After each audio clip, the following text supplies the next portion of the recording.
What's up, my almond joys? Welcome back to my YouTube channel. My name is Almond and you guys should totally subscribe. So pretty much in today's video, I'm going to be giving you guys some tips and tricks to help you to become that student for this school year. This is like a one-on-one guide on how to get your life together as a student. Hope you guys enjoy watching. Let's all be honest, we want to be that student that has everything together, that is on top of their game, but sometimes we're not really taking the right steps to get us there. And we're like kind of expecting to be there, but without actually putting the work in. So this year, we're not going to have that. We're not allowing it anymore. We're going to actually put work in so that we can be great students this year. And I have a few tips that can really help you guys out. So let's just get into it. Number one is to plan out your days / assignments. As you guys know, I am a planner girl through and through to the day I die. I will always be like a girl that just loves planning and just likes writing in my planner. That is just who I am. But even if you are not that way, I strongly advise you to get that way. And I mean, I'm sure everyone has access to a calendar, whether it's a physical or a digital one. You have access to a calendar. We all do, okay? Use that calendar, put your set in stone dates, your assignments, things like that, etc. Put them into that calendar. So that way you're giving yourself a little look at what's ahead and you're helping yourself to kind of know what you need to get done beforehand. And to be honest, it doesn't really have to even be like on a calendar, because for some people that doesn't work. So with any of these tips, you just have to find like what works best for you. So like I said, it doesn't have to be like an actual calendar. It could be sticky notes that you put around your room or that you put on top of your notebooks or on top of your laptop, just something that can help you to remember.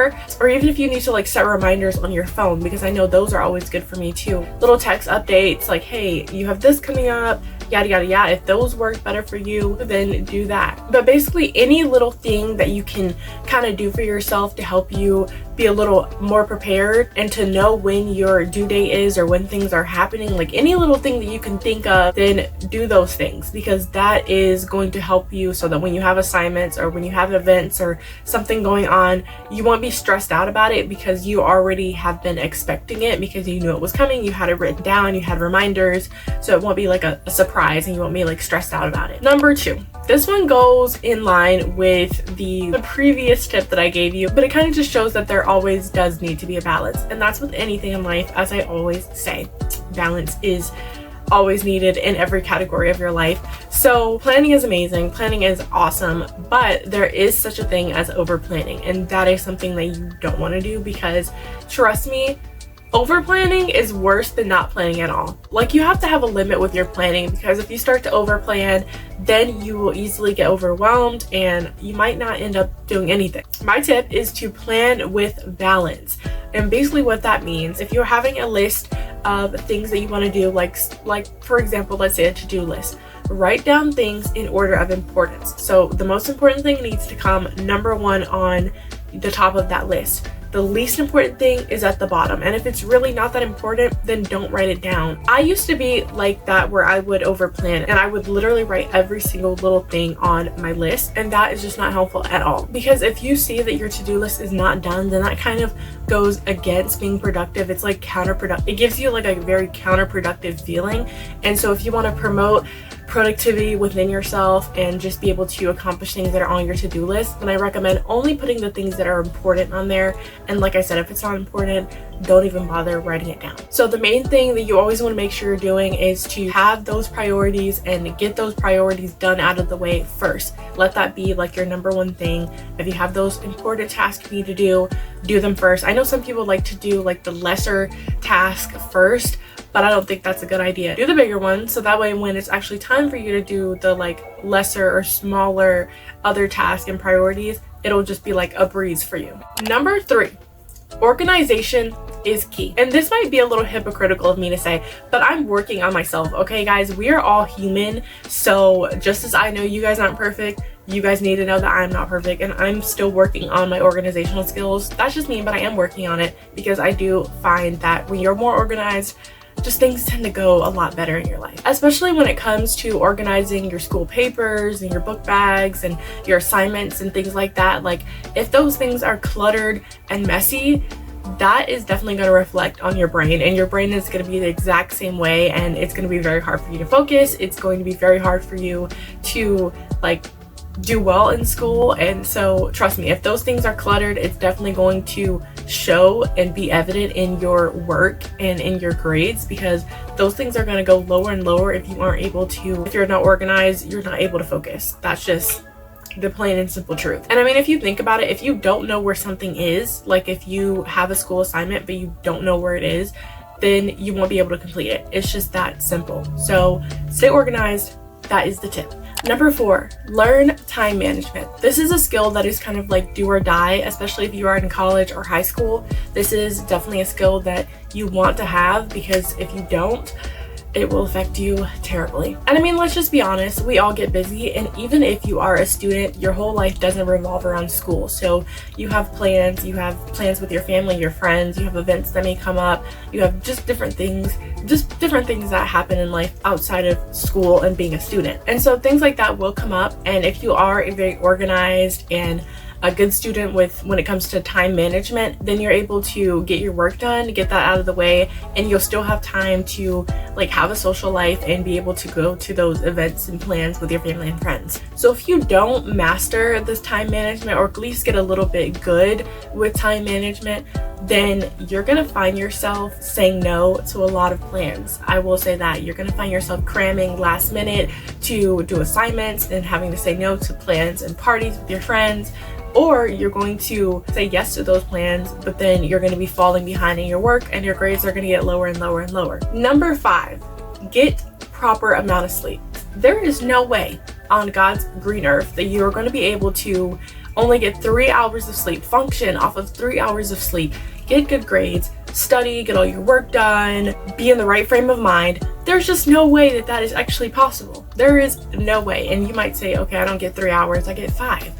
Whatever, that's still not good. Your body needs 8 hours to fully be able to function and have your mind focused. Then make sure you get 8. If you need a full 12, you get that 12. If you want to succeed in school, then I totally recommend you guys getting a sleep schedule that works for you, that allows you to be able to still, kind of have time to be up with your friends and family and still have things to enjoy outside of school, but also just making sure that you have enough time to rest and be able to, and just have the right frame of mind for being at school. So I mean, everybody's sleep schedule is different. Like I said, you have to find what works best for you. For me, I typically go to bed around 11:45, 12 o'clock, and then I wake up normally around 8 or 9, possibly even 10 on days where I really want to sleep in. And that's just like a normal schedule for me. You have to find what works out for you, and you have to stay on top of your sleep, because that is so important for your success as a student. Number 6, and this one is gonna hurt a few of you guys, and that is to cut down your phone time. Yes, I said it. The phone has gotta go. But hear me out.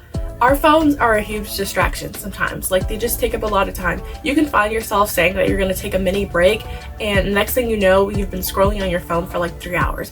It happens. It happens to the best of us. So just think about, if you take your phone away, have it out of reach for a little while, just imagine all of the things that you can get done. Not even just with school, but just with being productive and kind of getting tasks done around your house or whatever errands that you have to do. Just imagine all of those things you'd be able to do if you just put your phone away for a little bit of time, put that distraction away. And I think especially if you're trying to study or you're trying to do homework, just not having your phone around at all is a very good idea, because again, there's those times where you will be sitting down to study or sitting down to do your homework, and then your phone dings, and next thing you know, you're scrolling on social media. With that being said, what you can do is either put your phone in an entirely different room, which I find that to be very helpful, or you can actually put your phone on airplane mode. So it's like, even if someone is contacting you, your phone's not gonna ding, your phone's not gonna disturb you. Because sometimes I will put my phone on airplane mode and then I'll pick it up, and if I see that nobody's like texted me or like there's no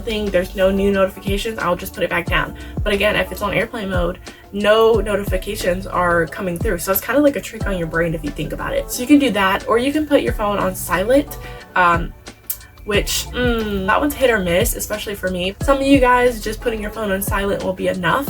Let me know if that works for you. But for me, I normally have to put my phone on airplane mode or just put it into an entirely different room. And there's even apps that you can like install onto your phone or install onto your laptop, where you can like block your browser from going to any other websites aside from the website that you're currently on for like your homework or your assignments. That one's really good. I only use it like one time because normally when I'm on my computer I'm able to like really focus. It's just being on my phone causes a lot of distractions because I get texts from my friends. But that's also a really good idea if you get kind of distracted on your laptop and you like to like look at YouTube or something. That's a good tip, is to download one of those apps. Okay, so now just some general tips that I would suggest for you guys that would just help you with becoming that student. I like to say that. But another thing I suggest is the night before your day, getting things together. That helps a lot. That way you're not running around stressed out, especially if it's an outfit. If you're anything like me, when I'm trying to find an outfit, I can't do it the day of because then I'm just like running around and then it makes my morning very stressful, and a lot of things I don't complete in my morning routine because I spend most of the time looking for an outfit. Choosing to do that the night before, choosing to have your book bag ready, to have all the things kind of set up on your desk, in your chair, ready to go, so that the next morning all you have to do is wake up, brush your teeth, get dressed, eat breakfast, yada yada yada. But all of your bags and your outfits and everything like that will already be ready for you. I think that just helps, and it cuts down the stress and the chaos of the morning. So that's a huge tip. And also just remembering that there is a time and a place for everything. So when you're in school, when you're in class, that is the time to focus. That is the time to do your work, do your best. And then when you're on lunch or when you're on break or out of school, that is the time where you can hang out with your family and your friends and you can do things that you enjoy. But just remembering that there is a time and a place for everything. Having that mindset, I think, will help a lot to just kind of remember, especially if you want to be successful and you want to have good grades and you really want to do well in school. You just have to remember when it's time for school, then it needs to be time for school. You know what I'm saying? Are you picking up what I'm putting down? Hopefully you are, because I don't know any other way to say it. Pretty much that is all the advice that I have for you guys. I hope you enjoyed watching. Make sure to give it a huge thumbs up. Also, don't forget to hit the subscribe button down below so you can join and become a part of our crew. We'd love to have you as a part of our little family. And yeah, you guys, see you in my next video. Bye!